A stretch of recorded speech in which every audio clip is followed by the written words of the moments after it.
Study point YouTube চ্যানেলে তোমাদের সকলকে স্বাগত। আজকের ক্লাসে আমরা ওয়েস্ট বেঙ্গল সেট এক্সামের পেপার 1 থেকে লাস্ট 10 ইয়ার্সের পিওয়াই কিউজ, যেমন আমরা আলোচনা করছি অলরেডি কন্টিনিউয়াসলি, সেইভাবেই আমরা আবারও শুরু করছি। ওকে, এটা আমাদের ক্লাস নাম্বার 14। অলরেডি এর আগে 13টি ক্লাস আপলোড করা রয়েছে। ওকে, চলো আজকের সেশনটি শুরু করছি। এবং প্রিভিয়াস সেশনগুলো যদি দেখতে চাও, এই ভিডিওর এই ডেসক্রিপশন চেক করো, সেখানে প্লেলিস্ট লিঙ্ক পেয়ে যাবে। ঠিক আছে, 2015 থেকে আমরা 2025 অবধি, মানে লাস্ট ইয়ারের পেপার অবধি সলভ করব। ঠিক আছে, অনেকগুলো আমরা সলভ করে ফেলেছি, আর কয়েকটা মাত্র বাকি রয়েছে। চলো ওয়ান বাই ওয়ান এভাবে আমরা কমপ্লিট করব পুরো 10 ইয়ার্সের question. Okay, with details explanation.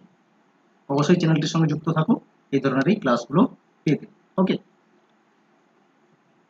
দেখো এই হচ্ছে লিস্ট। পরপর 19th সেট থেকে আমরা কোয়েশ্চেন সলভ করছি, অর্থাৎ 2025-এর যে পেপার সেখান থেকে শুরু করেছি সলভ করা।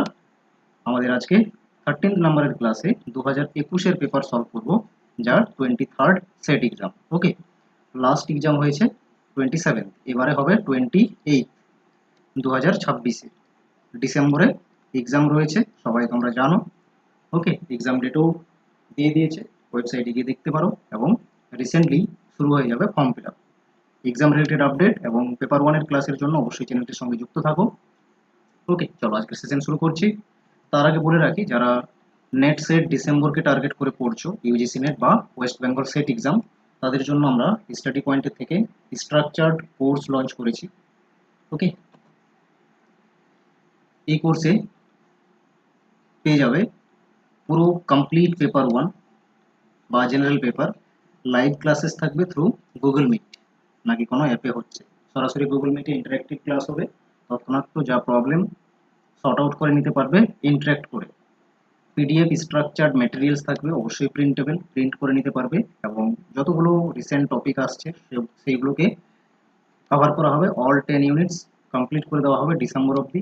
ওকে, আমাদের সেশন চলবে ডিসেম্বর অবধি, ক্লাস শুরু হচ্ছে 15 জুলাই। যারা অ্যাডমিশন নিতে চাও, এই ভিডিও ডেসক্রিপশনে দেখো, ডিটেলস দেওয়া রয়েছে। 15 দিনের ডেমো ক্লাস রয়েছে, পুরো ফ্রি। আগে ডেমো ক্লাস করো, তারপরে কোর্স জয়েন করো, ভালো লাগলেই জয়েন করবে। ওকে, এবং এই 15 দিনের পুরো শিডিউল দেখো দেওয়া রয়েছে, গিয়ে দেখে নাও যে 15 দিনে কি কি করানো হবে, কতগুলো ক্লাস পাবে। এবং সেরকমই 3টে মক টেস্টও কিন্তু ফ্রি অফ কস্ট পাবে এই 15 দিনের ডেমো ক্লাসে। দেরি না করে আজকেই জয়েন করো। এই হচ্ছে নাম্বার, কল বা হোয়াটসঅ্যাপ করে আরও বিশদ জেনে নিতে পারো। চলো আমরা এরপর কোয়েশ্চেন্সগুলো ওয়ান বাই ওয়ান সলভ করি। 23rd WB সেট পেপার 1 থেকে কি কি প্রশ্ন এসেছিল আমরা ডিটেলসে এক্সপ্লেন করব। ঠিক আছে, 2021 সালে হয়েছিল 23rd WB সেট এক্সাম। দেখো প্রথম প্রশ্ন কি বলা হয়েছে, the term pedagogy refers to. Pedagogy বলতে আমরা কি বুঝি? ওকে, 4টে অপশন রয়েছে, মেথডস অফ টিচিং, নাকি skill required for teaching, theory and practice of teaching. Okay, তো এর কারেক্ট অ্যান্সার হয়ে যাবে অপশন নাম্বার সি। পেডাগোগি হচ্ছে থিওরি অ্যান্ড প্র্যাকটিস অফ টিচিংকে বোঝায়, শিক্ষাদানের তত্ত্ব বা চর্চাকে পেডাগোগি বলতে বলা হয়ে থাকে। ঠিক আছে, অপশন নাম্বার হয়ে যাবে সি কারেক্ট অ্যান্সার। চলো ডিটেলস এক্সপ্লেনেশন দেখে নিই। যেমন আমরা পেডাগোগি দেখছি, সেরকম আরও দুটো রয়েছে, অ্যান্ড্রাগোগি আর হেটাগোগি। এগুলো এক্সামে আসতে পারে, তাহলে আমরা এভাবেই কিন্তু ডিসকাস করব। সঙ্গে সঙ্গে রয়েছে বাংলাতেও। ওকে, বাট আমি ইংরেজিটাকে প্রেফার করছি, তোমরা বাংলা চাইলে পড়ে নিতে পারবে। আর এই পিডিএফ পেতে হলে আমাদের হোয়াটসঅ্যাপ চ্যানেল বা টেলিগ্রামের সঙ্গে যুক্ত হতে পারো। সেখানে যে ভিডিওগুলো রেগুলার বেসিসে আপলোড করা হয় তারও লিঙ্ক পেয়ে যাবে, এবং পিডিএফ পাবে ক্লাসে। ওকে, দেখো পেডাগোগি বলতে কি বোঝাচ্ছে। পেডাগোগি হচ্ছে এক ধরনের কনভেনশনাল অ্যাপ্রোচ টিচিং এর ক্ষেত্রে। এবং পেডাগোগি অ্যাকচুয়ালি গ্রিক ওয়ার্ড, এর মানে হচ্ছে to lead the child. That means pedagogy হলো methods and practices of teaching, but specially এটা হচ্ছে কি না, টিচার সেন্টার্ড অ্যাপ্রোচ, যেখানে টিচারই মুখ্য ভূমিকা পালন করে। তার মানে এটা হবে চাইল্ড এডুকেশনের জন্য, এটাও মনে রাখবে। Okay, everything decided by the teacher. কি কন্টেন্ট হবে, কি পড়ানো হবে, কি ধরনের ইভ্যালুয়েশন মেজারমেন্টস নেওয়া হবে, সমস্ত কিছুই টিচারের দ্বারা এখানে কি হয় না ডিসাইডেড হয়ে থাকে। বোঝা গেছে? একই রকম অ্যান্ড্রাগোগি হচ্ছে refers to methods and principles used in adult education. Okay, pedagogy child education R andragogy হচ্ছে adult education. In this model the learner is mostly self directed and is responsible for his or her own learning. Okay, মানে adult education এর ক্ষেত্রে যে স্টুডেন্টরা থাকে তারা actually self directed হয়ে থাকে এবং তারা কি পড়ছে কিভাবে পড়বে, ঠিক আছে, এগুলো তারা ডিসাইড করে থাকে, ঠিক আছে। বাট কোথাও না কোথাও অ্যান্ড্রাগোগিও কিন্তু অন দ্য সুপারভিশন থাকেই, ঠিক আছে, টিচার। দেখো এরপর রয়েছে হেউটাগোগি। হেটাগোগি হচ্ছে অ্যাকচুয়ালি অ্যান্ড্রাগোগি মডেলেরই আপার ভার্সন বা আপডেটেড ভার্সন বা এক্সটেন্ডেড ফর্ম। ওকে, হেটাগোগি অ্যাকচুয়ালি কি করে না, সেলফ ডিটারমাইন্ড লার্নিংকে প্রেফার করে বা প্রমোট করে থাকে। এটা পুরোপুরি স্টুডেন্ট সেন্টার্ড স্ট্র্যাটেজি। এখানে স্টুডেন্টরা তাদের পুরোপুরি অটোনমি থাকে, সেলফ ইন্ডিপেন্ডেন্ট হয়ে থাকে, এটা ঠিক আছে, পুরোপুরি ইন্ডিপেন্ডেন্ট লার্নিং হয়ে থাকে। স্টুডেন্টরা অ্যাকচুয়ালি কি করবে, কি পড়বে, কেন পড়ছে, সমস্ত কিছু তাদের দ্বারাই ডিসাইডেড হয়ে থাকে। পুরোপুরি এখানে স্টুডেন্টদেরই কন্ট্রোলে তার মানে থাকে। এর থ্রু থেকে স্টুডেন্টরা অটোনমি পায় এবং তাদের ক্যাপাসিটি বা ক্যাপাবিলিটির থ্রু থেকে তারা লার্ন করে থাকছে। The goal of heutagogy is to teach life long learning. Definitely এটা প্র্যাকটিক্যাল বেসিসে হয়ে থাকে এবং অ্যাপ্লাইড সেন্ট্রিক হয়ে থাকে। ওকে, তার জন্য লাইফ লং লার্নিং এখানে বলা হচ্ছে। আশা করছি বুঝতে পেরেছো। তিনটে মডেল মনে রাখবে, এখান থেকে প্রশ্ন হতে পারে, যেমনটা হয়েছে আগামী দিনের এক্সামও হতে পারে, ঠিক আছে। চলো বাংলাতে চাইলে পড়ে নিতে পারো। নেক্সট দেখো কোয়েশ্চেন নাম্বার 2। কোয়েশ্চেন নাম্বার 2 তে কি বলা হয়েছে, given below are different steps of teaching process. Teaching প্রসেসের ক্ষেত্রে যে স্টেপগুলো হয়ে থাকে সেগুলো এখানে দেওয়া রয়েছে। আমাদের কি করতে হবে, choose the right option from the codes given below, giving the right sequence of the steps starting from the beginning to the last. beginning থেকে লাস্ট কি কি স্টেপ গুলো হয় সেগুলোকে আমাদের অ্যারেঞ্জ করে নিতে হবে এবং কারেক্ট কোড সিলেক্ট করতে হবে যা এখানে দেওয়া রয়েছে পর। ওকে, তো দেখো কি কি রয়েছে। ফার্স্টে রয়েছে relating the present knowledge with the previous knowledge, মানে যে অ্যাকচুয়ালি নলেজ প্রেজেন্ট করা হচ্ছে বা স্টুডেন্টদের পড়ানো হবে তার সঙ্গে প্রিভিয়াসের রিলেট করে নেওয়া, ঠিক আছে। তো এটা তো পরে আসবে, ইভালুয়েশন লাস্টে আসবে, একদম রিটিচিং পরে আসছে, আগে নয়, ঠিক আছে।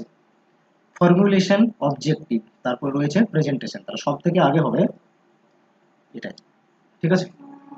তাহলে চারই হয়ে যাবে সব থেকে আগে, তুমি কি পড়াবে সে রিলেটেড আগে অবজেক্টিভ সেট করে নেওয়া, ঠিক আছে। তাহলে 4 রয়েছে দেখো একটাই অপশনে, তার মানে অপশন নাম্বার সি হবে অ্যাকচুয়ালি কারেক্ট অ্যান্সার। তো তারপরে কি রয়েছে, যে অবজেক্টিভ ফর্মুলেট হচ্ছে তখন নেক্সট স্টেপ আসবে প্রিভিয়াস নলেজের সঙ্গে যা প্রেজেন্ট করা হবে সেটাকে রিলেট করে নেওয়া বা এক্সাম্পল সেট করা, ঠিক আছে, এই ধরনের অ্যাক্টিভিটিগুলো চলে আসবে তারপরে। তাহলে 1 হচ্ছে, তারপরে তারপর হচ্ছে 5, তার মানে কি তারপরে প্রেজেন্ট করা যেই প্রিভিয়াস নলেজ বা অ্যাকচুয়ালি যখন আমরা পড়াতে যাই তো তার আগের বিষয়গুলোর সঙ্গে কি করা হয়, স্টুডেন্টদের রিকল করানোর চেষ্টা করা হয়, তারপরে যা টপিক সেটা পড়ানো হয়। তার মানে 5 নম্বরে রয়েছে এটা। তারপরে 2, ঠিক আছে, ইভালুয়েশন করা, ইভালুয়েশন করে যে উইকনেসগুলো আছে তার উপরে রিটিচিং করা। ওকে, এই হচ্ছে পরপর স্টেপ টিচিং এর ক্ষেত্রে। মনে রাখবে, ভেরি ভেরি ইম্পর্টেন্ট, আবারও রিপিট হতে পারে। Option number C again correct answer হলো। বাকি দেখো এক্সপ্লেনেশন আমরা দেখে নিই। তো দেখো টিচিংকে 3টে মেন ফেজে ভাগ করা যায় এবং সেই ফেজে কি কি অ্যাক্টিভিটিস বা অপারেশন হয়ে থাকে সেগুলো কিন্তু এখানে মেনশন রয়েছে অ্যাকর্ডিং টু জ্যাকসন, ঠিক আছে। তো ফার্স্ট স্টেজকে কি বলা হয়, প্রি অ্যাক্টিভ স্টেজ। সেকেন্ড স্টেজকে বলা হয় ইন্টারঅ্যাক্টিভ। প্রি অ্যাক্টিভ স্টেজ মানে হচ্ছে অ্যাকচুয়ালি আমরা টিচার যখন ক্লাসে আসবে, ঠিক আছে, তার আগে কি কি টিচার অ্যাকচুয়ালি করে থাকে, গোল ফিক্স করে, ঠিক আছে, স্ট্র্যাটেজি ডিসাইড করে থাকে, ঠিক আছে, যে কিভাবে পড়ানো হবে না হবে এগুলো টিচার ভেবে থাকে ক্লাসে আসার আগে। তারপরে ক্লাসে যখন আসে সেটাকে বলা হয় ইন্টারঅ্যাক্টিভ। তারপরে ক্লাস শেষ হয়ে যাওয়ার পরেও যে এক্সাম বা ইভালুয়েশন করা হয়ে থাকে এটাই হচ্ছে পোস্ট অ্যাক্টিভ ফেজ বা ফিডব্যাক নেওয়া অ্যাকচুয়ালি, ঠিক আছে। আর পরপর অ্যাক্টিভিটিস কি কি আছে এগুলো এখানে মেনশন রয়েছে। ওকে, তো সেই অ্যাকর্ডিংলি আমরা কোয়েশ্চেন্সে দেখেছি। বাকি দেখো প্রি অ্যাক্টিভ স্টেজে কি কি করা হয়ে থাকে, ঠিক আছে। তো formulating or fixing up goals, taking decision about the content, কি পড়ানো হবে সেই রিলেটেড ডিসাইড করা, managing or sequencing appropriate means and ways of presentation, মানে পরপর কি কি বলা হবে স্টুডেন্টদেরকে বা স্টুডেন্টদের সামনে কিভাবে প্রেজেন্ট করা হবে বিষয়গুলোকে একটার সঙ্গে আরেকটা রিলেট করে, ঠিক আছে। তো এগুলো প্রি অ্যাক্টিভ স্টেজে টিচার করে থাকেন। Decide about the appropriate strategy, তো এখানে অ্যাকচুয়ালি ডিসাইড করে থাকি যে কি স্ট্র্যাটেজিস রাখা হবে পার্টিকুলার একটা টপিক পড়ানোর জন্য, ঠিক আছে। তারপর হচ্ছে টিচিং স্ট্র্যাটেজিস ডেভেলপ করা হয় ফর স্পেসিফিক সাবজেক্ট ম্যাটার, যে সাবজেক্ট ম্যাটার রয়েছে সে অ্যাকর্ডিংলি স্ট্র্যাটেজি ডেভেলপ করা হয়ে থাকে। ঠিক আছে, সিলেক্ট করা হলো অ্যাপ্রোপ্রিয়েট স্ট্র্যাটেজি, তারপর সেটাকে স্ট্রাকচার করা হয়ে থাকে এবং এইগুলো হচ্ছে প্রি অ্যাক্টিভ ফেজে হয়। তারপর ইন্টারেক্টিভ স্টেজ। ওকে, ইন্টারেক্টিভ স্টেজে কি কি করা হয়, মানে ক্লাসরুম যেটা কমিউনিকেশন স্টেজ সেটাকে অ্যাকচুয়ালি বলা হয়ে থাকে। ক্লাসরুম টিচিংটাই হচ্ছে ইন্টারেক্টিভ স্টেজ। এখানে স্টুডেন্টদেরকে যা টপিক রয়েছে সেটা প্রেজেন্ট করা হয়, ঠিক আছে, ডায়াগনোসিস করা হয় যে স্টুডেন্টরা কতটা পরিমাণে তারা শিখতে পারছে না পারছে, ঠিক আছে। এখানে ফর্মেটিভ যে অ্যাসেসমেন্ট সেটা হয়ে থাকে, ঠিক আছে, রেসপন্স নেওয়ার চেষ্টা হয়ে থাকে এখানে স্টুডেন্টদের থেকে, ঠিক আছে, selection of stimuli, presentation of stimuli, ঠিক আছে, বা ফিডব্যাক রিএনফোর্সমেন্ট, ঠিক আছে, যা পড়ানো হচ্ছে সেই রিলেটেড স্টুডেন্টদেরকেও এনগেজ রাখার ব্যবস্থা করা এবং কোয়েশ্চেন্স বা কোয়েশ্চেনিং করা বা আদার্স বিভিন্ন রকমের দেখতে পাবে অ্যাক্টিভিটি ইন্টারেক্টিভ স্টেজ বা ক্লাসরুম সিচুয়েশনটাকে কল্পনা করো, ঠিক আছে। এরপর পোস্ট অ্যাক্টিভ যে স্টেজ, এখানে কি করা হয়ে থাকে, অ্যাসেসিং করা হয়ে থাকে বা ইভালুয়েশন করা হয়ে থাকে স্টুডেন্টদের কাছে, এইটুকু মনে রাখবেন। ওকে, দেখো next question number 3। Question number 3 তে কি বলা হয়েছে, একটা ওয়ার্ড দিয়ে রেখেছে বিউরোক্রেটিক, এবং বলা হয়েছে এই যে word B U R P A U, তারপর রয়েছে C R A T I C. Okay, এখানে বলা হয়েছে যে ফার্স্ট যে লেটার এবং সেভেন্থ লেটার এটাকে কি করা হচ্ছে না, ইন্টারচেঞ্জ করা হচ্ছে, এবং একই রকম সেকেন্ড আর এইথ লেটারকে ইন্টারচেঞ্জ করা হচ্ছে। তাহলে বলেছে which would be the fifth letter from the left, তাহলে লেফটের থেকে ফিফথ নাম্বার কোন লেটারটি হবে। ওকে, তাহলে কি বলেছে, ফার্স্ট লেটারকে বলা হয়েছে, আচ্ছা নাম্বারিং গুলো করে নিই, ঠিক আছে, 8 9 10 11 12, তাহলে 12টি রয়েছে, ঠিক আছে, 12টি রয়েছে মানে 6টি 6টি ভাগে আমরা ভাগ করে দিলাম। এখন বলেছে 1 কে 7th এর সঙ্গে ইন্টারচেঞ্জ করা হচ্ছে, ঠিক আছে, এইভাবে 7th এর সঙ্গে ইন্টারচেঞ্জ করা হচ্ছে, তার মানে কি সি চলে আসবে এখানে, বি চলে যাবে এখানে। ওকে, ইন্টারচেঞ্জ হলো। সেকেন্ড কে 8 এর সঙ্গে ইন্টারচেঞ্জ করা হচ্ছে, তার মানে আর আর হচ্ছে এখানে চলে আসবে, আর ইউ চলে যাবে এখানে। তো এইভাবে পরপর ইন্টারচেঞ্জ হবে। তার মানে এই যে ক্যাটাগরি বা সেকেন্ড ফেজ যেটা, ঠিক আছে, ভাগ করে দিলে বা সেকেন্ড পার্ট, এই সেকেন্ড পার্ট অ্যাকচুয়ালি প্রথমে চলে আসছে, দেখতে পাচ্ছ ফার্স্ট পার্ট হয়ে যাচ্ছে এখানে। ওকে, এটা সেকেন্ড পার্ট, এটা ছিল ফার্স্ট পার্ট, এটা ইন্টারচেঞ্জ হয়ে যাচ্ছে, তো এইভাবে ইন্টারচেঞ্জ হবে এবং বলেছে ফিফথ লেটার কোনটি হবে, লেফট থেকে, তো এটাই লেফট। তো লেফট থেকে দেখো, তার মানে এই যে সেকেন্ড পার্ট এখানে, ঠিক আছে, এই সেকেন্ড পার্টের ফিফথ কাউন্টিং করে নাও, তাহলে কিন্তু হয়ে যাবে 1 2 3 4 5 আই হবে, ঠিক আছে, আই। সেকেন্ড পার্টে যা রয়েছে সেটাকে আমরা লেফট থেকে কাউন্ট করে নিলাম, কারণ এইভাবেই তো আসছে, সেকেন্ড পার্টে তো ফার্স্ট পার্ট হয়ে যাচ্ছে। ওকে, আশা করছি বুঝতে পেরেছো। তাহলে ফিফথ কি হবে, লেফট থেকে লেটার আই হবে, ঠিক আছে, অপশন নাম্বার বি হয়ে যাবে কারেক্ট অ্যান্সার। আশা করছি বুঝতে পেরেছো। নেক্সট দেখো কোয়েশ্চেন নাম্বার 4, কি বলা হয়েছে, the dynamic approach to teaching learning process means that. তাহলে ডাইনামিক অ্যাপ্রোচ বলতে অ্যাকচুয়ালি কি বুঝি, পঠন পাঠন প্রক্রিয়ায় গতিশীল পন্থা বলতে আমরা কি বুঝি। ওকে, তো গতিশীল পন্থা আমরা সেটাকেই বলবো যেখানে স্টুডেন্টরা পুরোপুরি ইন্টারাক্ট করবে ক্লাসে বা এঙ্গেজ থাকবে ক্লাসে এবং হাই আউটকামস আসবে স্টুডেন্ট। ওকে, এই প্রসেসটাকে বলা হয়। তাহলে কোন অপশন রয়েছে দেখো তো, teaching should be open to change, ঠিক আছে, তাহলে গতিশীল বলতে তো এটা বোঝাবে না, ঠিক আছে, পরিবর্তন করাকে কি গতিশীল বলবে, বলবে না। Teaching should be made relevant two students need, তো এটা তো টিচিং এর একটা প্রয়োজনীয়তা বা টিচিং এর একটা অবজেক্টিভ হয়, এটা বলতে ডাইনামিক বোঝাবে না, ঠিক আছে। Teaching should emphasise student participation through learning activities, এটাই হবে অ্যাকচুয়ালি ডাইনামিক অ্যাক্টিভিটিস। তার মানে একটা টপিক যখন পড়াবে টিচার, টিচারের যা পারসেপশন সেটা থাকলো এবং স্টুডেন্টরা কি ফিল করছে সেটাও যখন কি করবে রাখবে, দ্যাট মিনস বিভিন্ন স্টুডেন্ট বিভিন্ন রকম ভাবে একটা টপিককে বলবে, ঠিক আছে। তো দ্যাট মিনস এটাকে আমরা ডাইনামিক অ্যাপ্রোচ বলবো। অপশন সি হয়ে যাবে কারেক্ট অ্যান্সার। ওকে, অপশন সি হবে কারেক্ট অ্যান্সার। ওকে, ডাইনামিক অ্যাপ্রোচ বলতে কি বোঝায়, অ্যাক্টিভ পার্টিসিপেশন স্টুডেন্টদের, কগনিটিভ গ্রোথ স্টুডেন্টদের, ঠিক আছে, তো ডিসকাশন বা ইন্টারেক্ট করে ক্লাসরুমে বা অ্যাক্টিভলি পার্টিসিপেট করে যে কগনিটিভ গ্রোথ হচ্ছে, স্কিল ডেভেলপ করছে, ঠিক আছে, রিমেম্বারিং থাকছে আরো বেশি পরিমাণে, ঠিক আছে, তো এই বিষয়টাকে বলা হবে ডাইনামিক অ্যাপ্রোচ বা হাইলি ইন্টারেক্টিভ যে ক্লাসরুম সেটাকে আমরা বলবো ডাইনামিক। ওকে, দেখো কোয়েশ্চেন নাম্বার 5 কি বলেছে, grading the final learning outcomes is known as. Final যখন কি করা হয়, অ্যাসেস করা হয় বা লার্নিং আউটকামকে দেখা হয়, তখন সেটাকে আমরা কি বলি, লাস্ট গিয়ে যখন করা হয় অ্যাসেসমেন্ট তখন সেটাকে বলা হয় বা ইভালুয়েশন, তখন সেটাকে বলা হয় সামেটিভ। ঠিক আছে, শিক্ষার চূড়ান্ত ফলাফল ক্রমকে কি বলে না সামেটিভ মূল্যায়ন বলা হয়, মানে শেষের বা এন্ড টার্ম সেশনের যে এক্সাম বা ইভালুয়েশন সেটাকে কি বলা হয়, সামেটিভ। ঠিক আছে, ফর্মেটিভ মানে during the course or during the session যখন ইভালুয়েশনগুলো করা হয় বা এক্সামগুলো নেওয়া হয়, ইউনিট টেস্ট হতে পারে, উইকলি টেস্ট হতে পারে, মান্থলি টেস্ট হতে পারে, এগুলো হচ্ছে ফর্মেটিভ। আর বোর্ড এক্সাম যেগুলো সেগুলো হচ্ছে সাবমেটিভ। ওকে, কন্টিনিউয়াস এটাও কোথাও না কোথাও ফর্মেটিভকেই বোঝাচ্ছে। ওকে, চল এখানে মেনশন রয়েছে, সবগুলোই রয়েছে দেখো, যেগুলো মেন মেন। সামেটিভ বলতে এন্ড অফ এ প্রোগ্রাম বা কোর্স যে অ্যাসেসমেন্ট করা হয় সেটাকে বলা হয় সামেটিভ। ফর্মেটিভ হচ্ছে ডিউরিং দ্য কোর্স বা অনগোয়িং ইমপ্রুভমেন্টস দেখার জন্য যে অ্যাসেসমেন্ট করা হয়ে থাকে সেটাকে বলা হয় ফর্মেটিভ। ডায়াগনস্টিক হচ্ছে, তাহলে ফর্মেটিভের থ্রু থেকে আমরা উইকনেসগুলো খুঁজে পাচ্ছি, আর causes of the weakness finding করা হয় কি না ডায়াগনস্টিক ইভালুয়েশনের থ্রু থেকে। Focus on assessing individual students strength and weakness to provide remedial supports and intervention. ঠিক আছে, তো ডায়াগনস্টিক কি করা হয়, উইকনেস কেন রয়েছে সেগুলোকে খুঁজে বের করে সাপোর্ট প্রোভাইড করার জন্য ডায়াগনস্টিক ইভালুয়েশন করা হয়ে থাকে। তিনটে ইম্পর্টেন্ট, ভালো করে মনে রাখবে। নেক্সট দেখো কোয়েশ্চেন নাম্বার 6, কি বলা হয়েছে, achievement test are commonly used for the purpose of. তাহলে অ্যাচিভমেন্ট টেস্ট কেন করা হয়, ঠিক আছে, কৃতিত্ব পরীক্ষা সাধারণত কি কারণে ব্যবহৃত হয়। অ্যাচিভমেন্ট টেস্ট আমরা কেন করি, অপশনগুলো দেখো, selecting candidates for specific job. Okay, জবের জন্য করা হয়, এটা তো অ্যাপটিটিউড টেস্ট করা হয়। ঠিক আছে, এর জন্য কি করা হয়, অ্যাপটিটিউড টেস্ট করা হয়, ভালো করে মনে রাখবে। তারপরে এটাও মনে রাখবে সবসময়, ঠিক আছে, aptitude test. Selecting candidates for a course, কোর্সের জন্য প্লেসমেন্ট ইভালুয়েশন করা হয় থাকে। ঠিক আছে, প্লেসমেন্ট ইভালুয়েশন যে একটা কোর্সে এন্ট্রি দেওয়ার জন্য কি প্লেসমেন্ট ইভালুয়েশন হয়ে থাকে। Identifying strength and weakness of learners, এর জন্য ডায়াগনস্টিক ইভালুয়েশন করা হয়ে থাকে।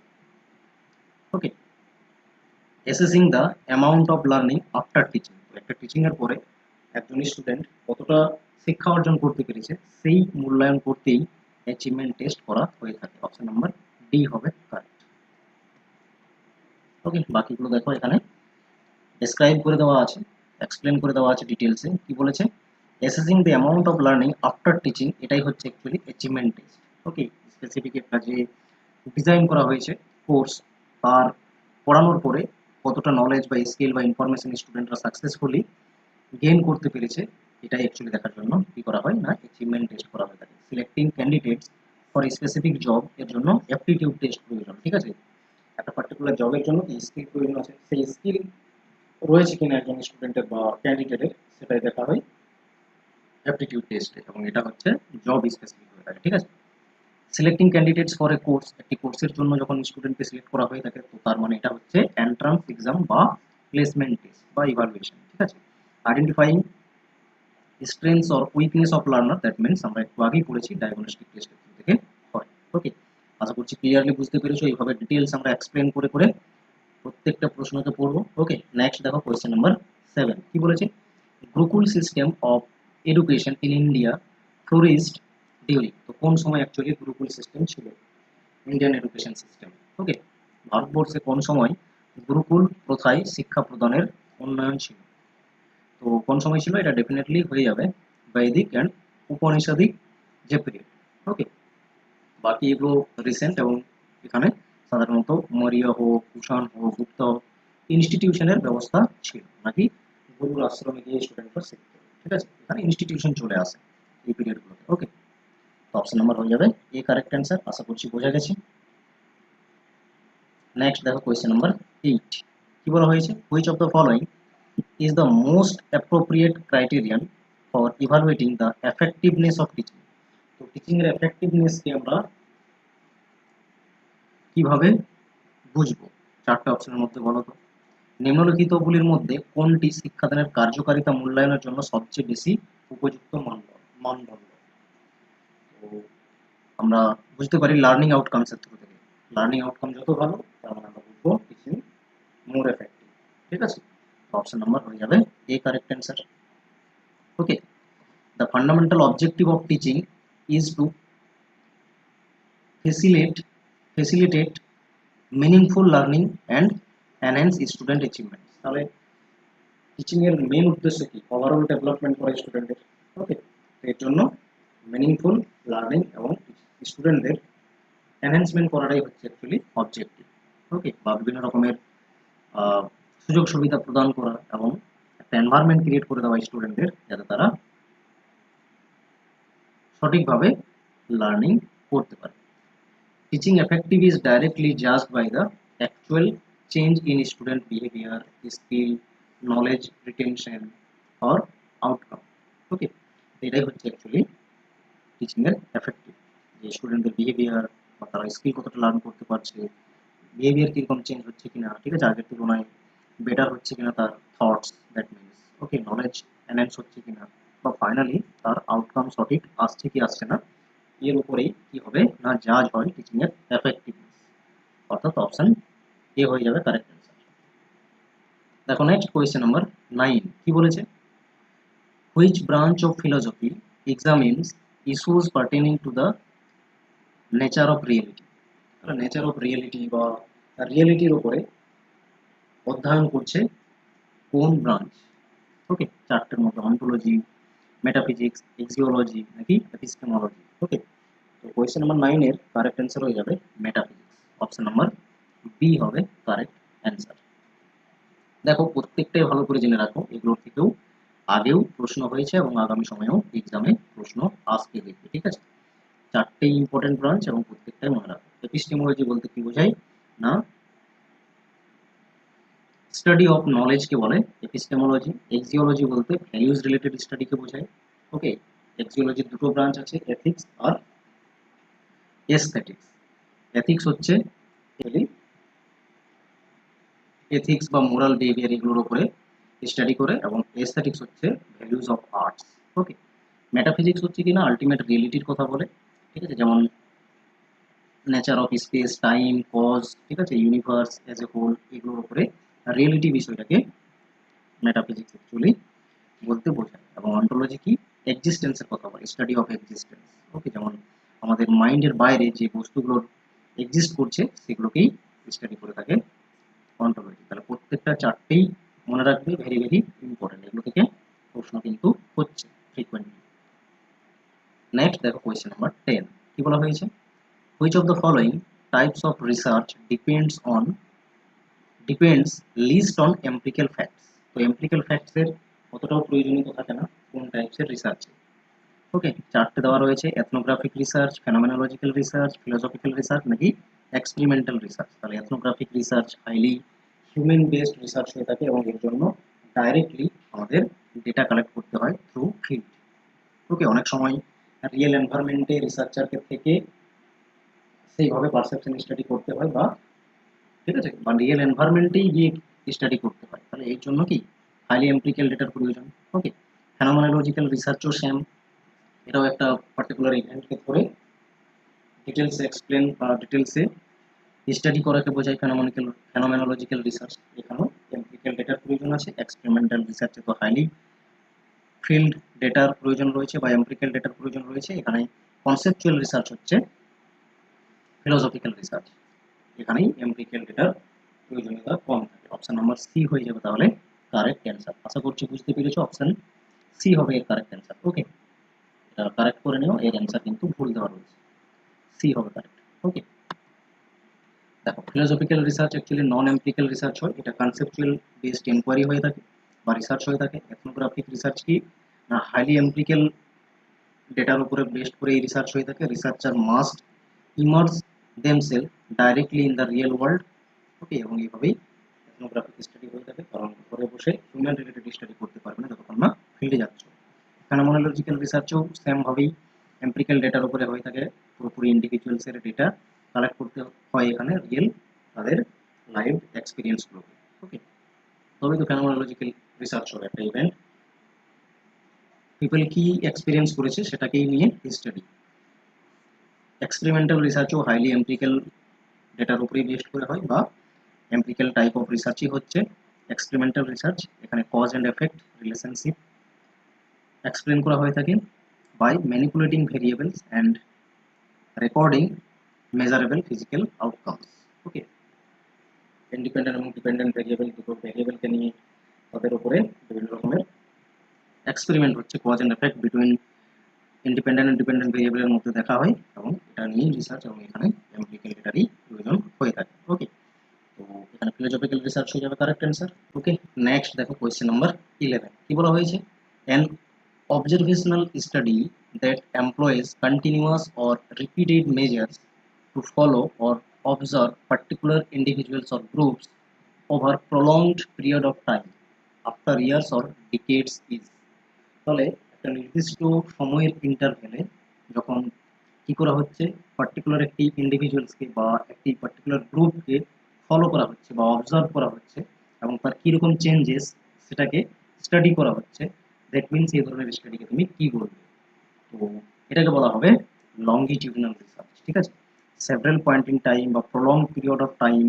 যখন কি করা হয় পার্টিকুলার একজন গ্রুপ বা ইন্ডিভিজুয়ালসকে স্টাডি করা হয়, তখন এটা চলে আসে লংগিটিউডিনাল। আর এখানেই রয়েছে আরেকটি কনসেপ্ট, ক্রস সেকশনাল রিসার্চ। এখানেও সেম, একজন ইন্ডিভিজুয়ালস বা একটা গ্রুপকে কি করা হয় সিঙ্গেল পয়েন্ট ইন টাইম যখন স্টাডি করা হয়ে থাকে তার এভরি আসপেক্ট। ওকে, তখন সেটা হচ্ছে ক্রস সেকশনাল। সেন্সাস স্টাডি কিরকম, পুরো এন্টায়ার পপুলেশনের উপরে কি করছে, যখন each and every data collect করছে তখন সেটা হলো সেন্সাস। যেমন ইন্ডিয়ার সেন্সাস শুরু হয়েছে এবং এখানে আমরা দেখছি যতজন ইন্ডিভিজুয়ালস রয়েছে আমাদের ভারতবর্ষে প্রত্যেকের ডেটা কিন্তু সেন্সাসের থেকে কালেক্ট করা হয় বা রেকর্ডেড থাকে। ডেসক্রিপটিভ স্টাডি হচ্ছে কি না, পুরোপুরি ডেসক্রাইব করা সার্টেন স্যাম্পলস বা সার্টেন ইন্ডিভিজুয়ালসের উপরে উইদাউট ম্যানিপুলেটিং এনি এনভায়রনমেন্ট। ওকে, তাহলে অপশন সি হয়ে গেল কারেক্ট অ্যান্সার। এখানে দেখো এক্সপ্লেন করে দেওয়া রয়েছে এবং অলরেডি আমি বলেও দিয়েছি তোমাদের। লংগিটিউডাল কি না, সেভারাল পয়েন্ট ইন টাইমে যখন বা প্রলংড ডিউরেশনে কি করা হয় বা একটা নির্দিষ্ট গেপে অবজার্ভ করা হয় তাকে ইন্ডিভিজুয়াল বা গ্রুপকে পপুলেশনের। ঠিক আছে, তখন হচ্ছে লংগিটিউডাল রিসার্চ। ক্রস সেকশনাল হচ্ছে স্ন্যাপশট বা একটা পপুলেশনের ওয়ান বা সিঙ্গেল পয়েন্ট ইন টাইম কি করা হয় যখন ডেটা গ্যাদার করা হয় সেই related, not a prolong time বা সেভারাল পয়েন্ট ইন টাইম কিন্তু থাকছে না, সিঙ্গেল পয়েন্ট ইন টাইমে কি করা হয় ডেটা বা মেজারমেন্ট করা হয়ে থাকে বা স্টাডি করা হয়ে থাকে, তখন সেটা হচ্ছে cross sectional.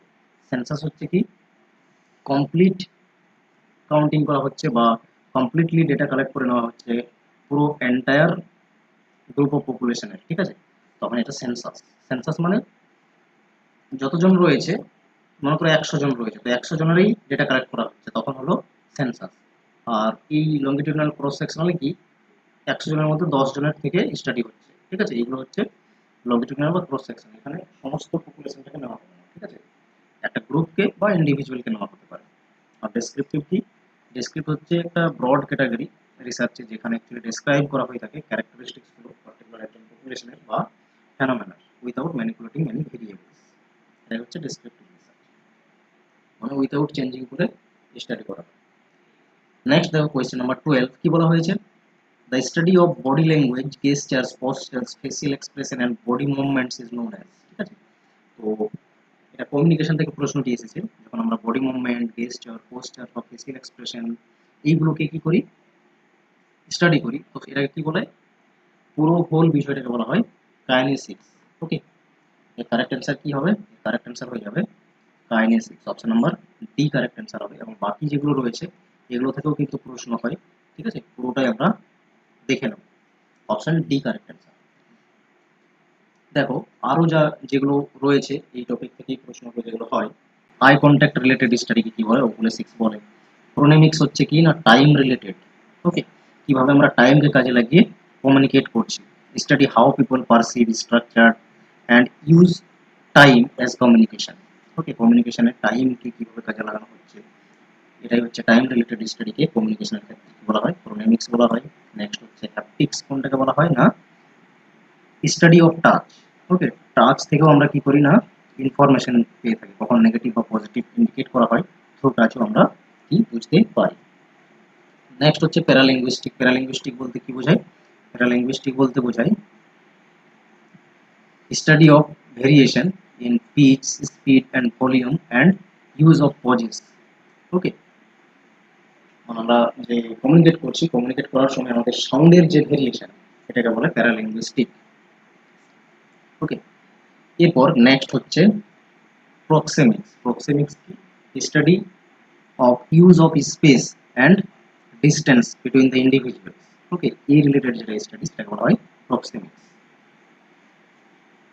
Space and distance related যেটা study actually individuals, between the individuals যারা কমিউনিকেট করছে, ওকে, এটাই হচ্ছে প্রক্সেমিক্স। নেক্সট দেখো question number 13, very simple questions. কি বলা হয়েছে? How many goals are there in the sustainable development goals. তো সাস্টেনেবল ডেভেলপমেন্ট গোলে কতগুলো গোল রয়েছে সবাই জানো, 17 গোলস রয়েছে।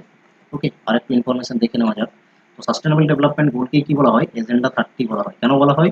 কারণ 2016 থেকে 2030 অব্দি, ঠিক আছে, 2030 অব্দি এটা হচ্ছে কিনা রানিং রয়েছে।